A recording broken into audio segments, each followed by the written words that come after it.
every soul. Family ties, tangle, spaghetti in a maze. Growing up in this world of non-stop craze. Through Wonderland's gates we unlock the scene. Heartfelt confessions mixed with caffeine. Identity a mirror, emotions on the grind. Relationships weave webs tangled in the mind. Dad had a dad joke, mom had a battle cry. Bro screaming GTA, sister waving goodbye. Chaos at the dinner table, feelings hit the wall. Trying to grow tall, but the ceiling's way too small. Through Wonderland's gates we unlock the scene. Heartfelt confessions mixed with caffeine. Identity a mirror, emotions on the grind. Relationships weave webs tangled in the mind.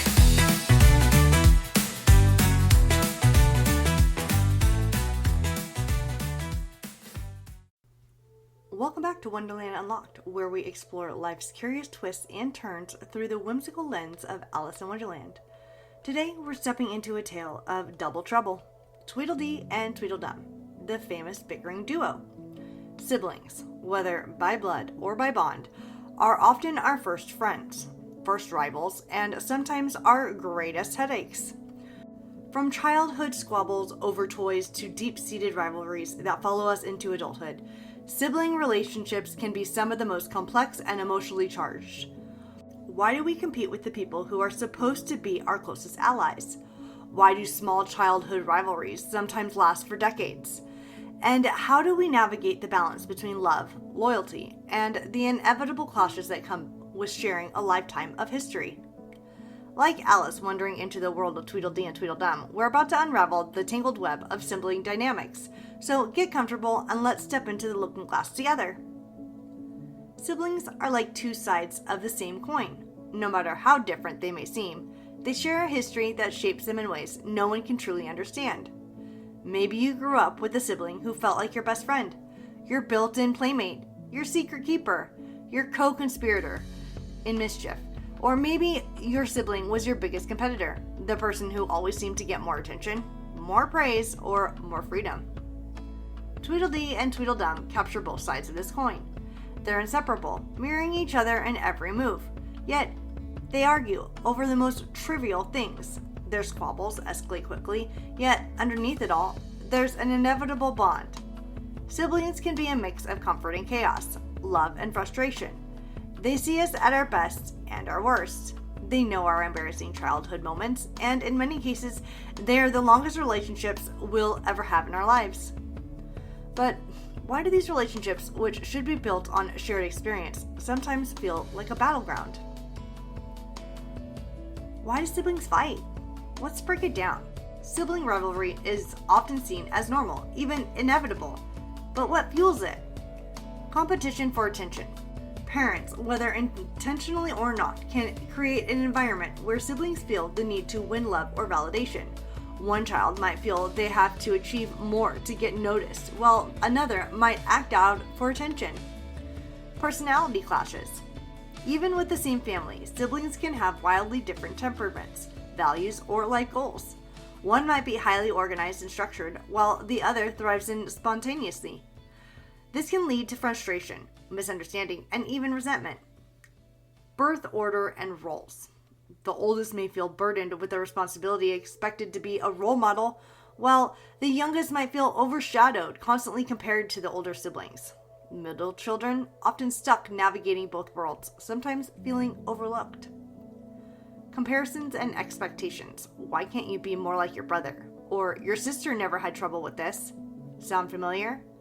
Even well-meaning comments can drive a wedge between siblings, creating a sense of unfairness or inadequacy.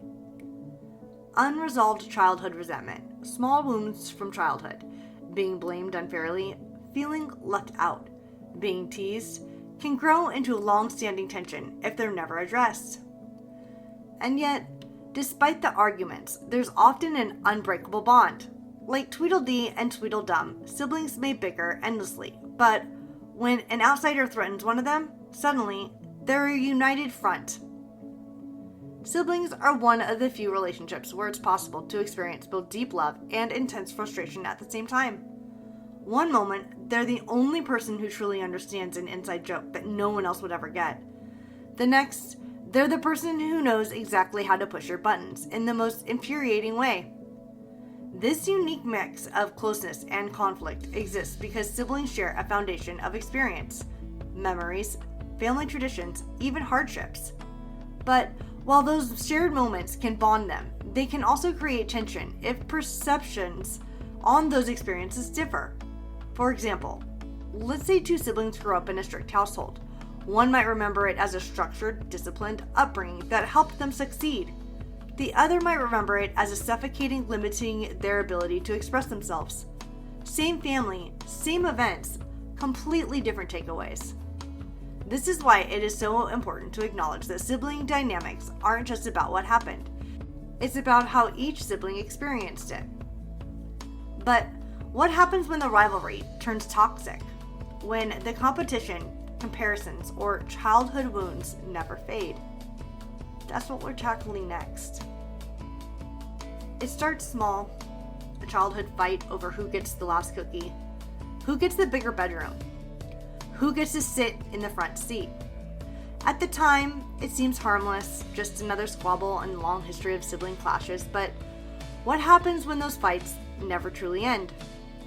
As adults, sibling rivalries don't always fade into the past. Sometimes they evolve into something heavier. Deep-seated resentment shaped by financial disparities, differing values, and unresolved childhood grievances. What once was playful competition can turn into a permanent wedge, an unspoken tension that lingers at every family gathering. Some signs that sibling rivalry has turned into true resentment: avoidance. You dread family gatherings because they'll be there, and the idea of making small talk feels exhausting. Comparisons still hurt. Even decades later, you still feel a sting when your parents praise them, or worse, when you're still being compared to them as if you're both stuck in childhood roles. Feeling like you're playing a role, the golden child versus the black sheep, the responsible one versus the reckless one. Roles that were created in childhood can feel impossible to escape. Resentment over family responsibilities. One sibling might feel they carry more of the emotional or financial weight of a family obligation, like caring for aging parents or managing family drama. Passive-aggressive or outright hostile communication. Maybe they take jabs at you disguised as jokes, or maybe you just don't speak at all. Either way, the distance between you feels impossible to bridge. And here's the thing, time doesn't heal all wounds if they're never acknowledged. Just like Alice doesn't magically wake up from Wonderland and understanding everything, healing sibling relationship requires reflection, effort, and sometimes uncomfortable conversations. Let's pause for a moment and ask, why do some sibling relationships seem permanently strained, even when years have passed? For some, it comes down to unspoken wounds. Maybe you've never had the chance to tell them how much their teasing actually hurt, or how much it stung when they got special treatment, or how unfair it felt when they weren't held to the same standards. For others, it's family dynamics that never changed. Some parents unintentionally create lasting tension by favoriting one child, expecting one to be the responsible one, or dismissing the feelings of the one who was more outspoken. Even as adults, these patterns can remain deeply ingrained. Then, there's the reality of growing apart. As children, siblings are bound together by circumstance, sharing the same house, same meals, same holidays. But as adults, individual paths diverge. Sometimes you no longer share the same worldview, lifestyle, or priorities, and that gap becomes harder to ignore. So what can we do about it? What do we do when we want to mend the bond, but we don't know where to start? And just as importantly, what do we do when reconciliation isn't an option? Rebuilding a sibling relationship doesn't happen overnight. It takes time, effort, and a willingness to let go of some of the baggage we've been carrying for years. Here's where to start. Acknowledge the past without getting stuck in it. It's important to recognize old wounds, but healing doesn't happen by keeping score of every past mistake. Instead of rehashing every argument, try focusing on how you can interact differently moving forward. Change the script. If your relationship has always been rooted in competition, comparison, or conflict, shift the dynamic. Instead of engaging in the usual pattern, whether that's arguing, withdrawing, or one-upping, try responding in a way that disrupts the cycle. Set new boundaries. Sometimes the healthiest thing that you can do is redefine the relationship. Maybe that means limiting certain conversations, keeping interactions short, or being clear about what you will and won't tolerate. Find neutral ground. If deep conversations feel too loaded, start with small, positive interactions. Sending a message on their birthday, sharing a memory, or simply being open to moments of connection that aren't weighed down by past tension. Recognize when to let go. Not all sibling relationships can or should be repaired. If a sibling relationship is toxic, emotionally harmful, or consistently one-sided, it's okay to create distance. Family ties do not mean automatic access to your energy, peace, or well-being. At the end of the day, not every sibling relationship will look like a fairy tale reunion, and that's okay. Some bonds can be rebuilt, some can be redefined, and some are best left as they are, with acceptance rather than expectation. As Alice learned in Wonderland, not every riddle has an answer, and not every relationship needs to be perfectly understood to find peace with it. The question isn't just, how do I fix this, but what do I need to feel at peace? Whether that means rebuilding the connection or letting go of the need for one. Not all sibling relationships can or should be repaired. Sometimes the distance that has formed exists for a reason.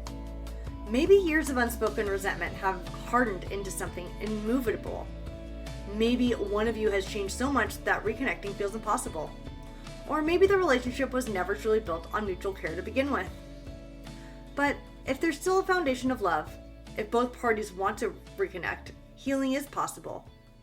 It won't erase the past, but it can reshape the future. So where do we start?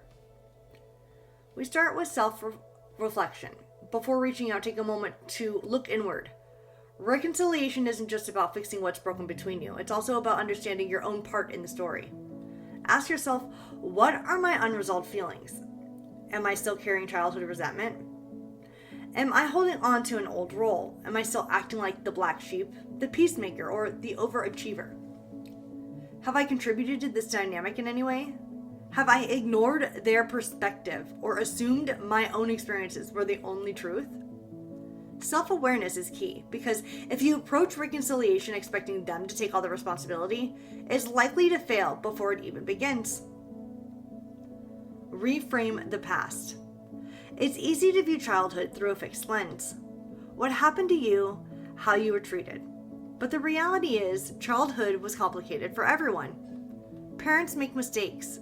Siblings were just kids, navigating their own struggles. Try asking, what was their experience growing up? Did they feel overshadowed by me? Were they pressured in ways that I didn't realize? Could they have been acting out of their own pain rather than trying to hurt me? Reframing doesn't mean excusing the past behavior, but it does help untangle the emotions from the facts, making room for a new understanding. Initiate open conversation. Sometimes simply acknowledging the tension opens the door to healing, but how you approach it matters. Instead of accusing, like, you never cared about me, try, I feel like when we've been distant, and I love to understand how you see things. Instead of rehashing every past hurt, focus on what you want moving forward. Give them space to share their own perspective, even if it surprises you. And here's a hard truth. They might not be ready. They may not want to repair things. And if that happens, it's not a reflection of your worth. It's just where they are in their journey. Set new boundaries for adulthood.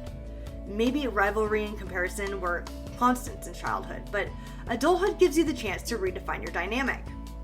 If competition was the issue, make a conscious effort to celebrate each other's successes instead of comparing them. If you've always felt criticized, let them know what is and isn't okay moving forward. If your interactions always felt forced, maybe keeping conversations light and surface level is the healthiest approach. Not every sibling relationship needs to be deep and emotional. Some function with a little distance, and that's okay.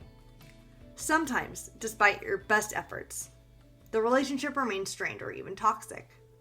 Maybe they refuse to acknowledge the past harm. Maybe they continue to be hurtful, manipulative, or dismissive. Or maybe they simply have no interest in reconnecting. In these cases, the healthiest thing you could do is accept them for who they are, rather than who you wish they could be. That might mean keeping the relationship cordial but distant, engaging only at family events or through occasional messages, setting firm boundaries, deciding what topics, behaviors, or interactions you will no longer tolerate.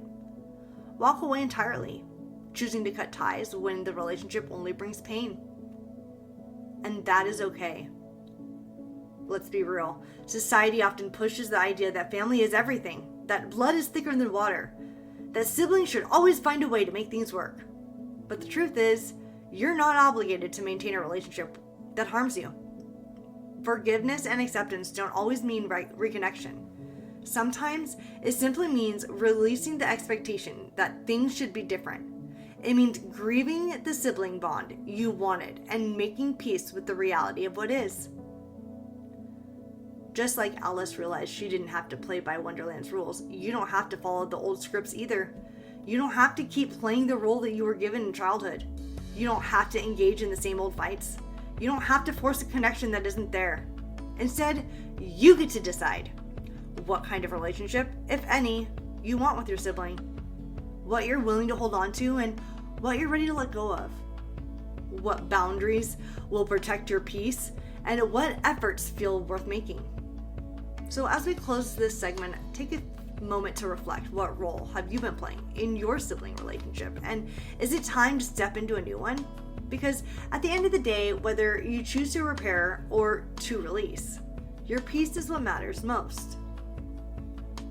So what have we learned from Tweedledee and Tweedledum? Sibling relationships are complicated, filled with love, competition, and sometimes lifelong clashes. Rivalries often start small but can turn into deep resentments if left unchecked. Healing is possible, but only if both people are willing. And sometimes the best choice is accepting the relationship as is, whether that means repairing it, redefining it, or walking away. No matter where you stand with your siblings, remember this: you get to decide what family means to you. Until next time, stay curious, stay kind, and keep unlocking new perspectives in your Wonderland.